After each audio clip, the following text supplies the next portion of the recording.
Today, we're diving into the life and rule of Ali Khamenei, Iran's second supreme leader. He's one of the most powerful and longest-lasting figures in recent history, and his story is just full of contradictions. So let's get into it. For over 36 years, he held the reins of power. At the time our source material was written, that actually made him the longest-serving head of state in all of West Asia. I mean, just think about that. And that really is the big question, isn't it? How did a cleric, who even by his own admission seemed an unlikely choice, manage to build and then hold on to absolute power for more than 3 decades? It's a story of revolution, survival, and the careful construction of an iron grip on a nation. To really get a handle on the supreme leader, you have to go back to the beginning, to the young revolutionary. His path to the top was anything but guaranteed. It was really forged in fire.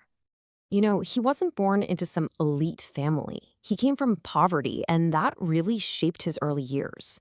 He grew up to become a key student and a close confidant of the revolution's leader, Ayatollah Khamenei, making him a central player in the movement that changed Iran forever. And when you look at his journey, a pattern just jumps out at you. He was arrested and imprisoned 6 times. He survived an assassination attempt that left his right arm paralyzed for life. Then he was president during a devastating 8-year war with Iraq. Every step of the way was a fight for survival, and that would come to define his entire rule. Get this. When the moment finally came, right after Khomeini's death in 1989, this is what Khamenei himself said to the assembly that was choosing the next leader.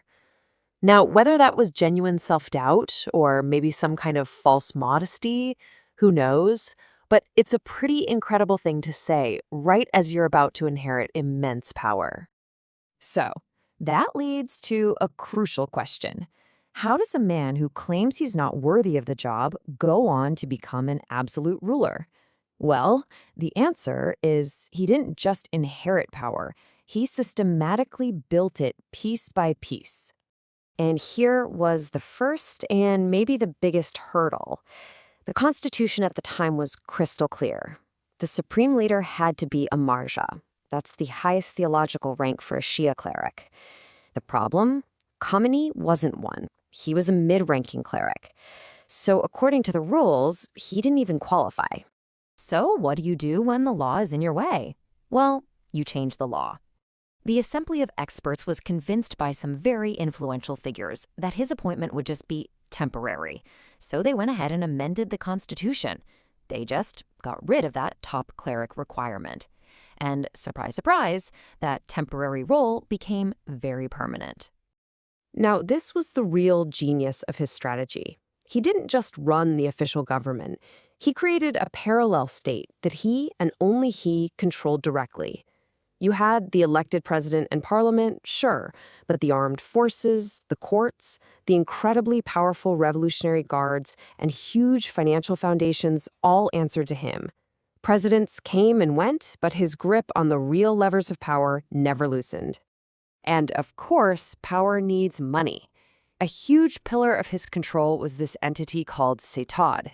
It started off simply enough, managing abandoned properties after the revolution. But under his exclusive control, it morphed into this massive, sprawling business empire.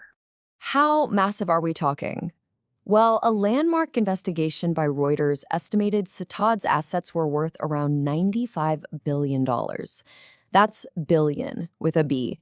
This vast wealth, completely separate from the national budget, gave him unbelievable financial independence to fund his goals and maintain his power.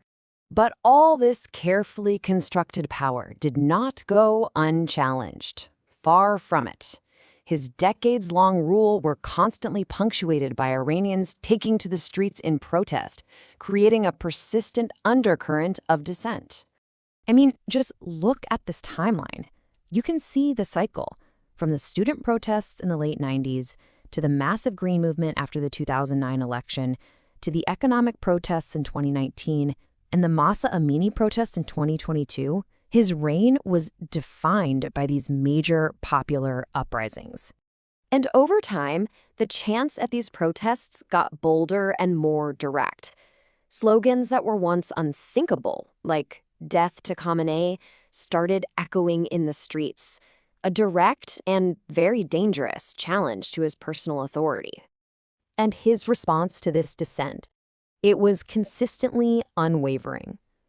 According to a report on the 2019 protests, his message to his top officials was simple and brutal. The rioters should be crushed. Okay, so that's inside Iran. But beyond its borders, Khomeini's leadership was defined by a doctrine of defiance. He really worked to position Iran as a major regional power in direct opposition to the United States and its allies.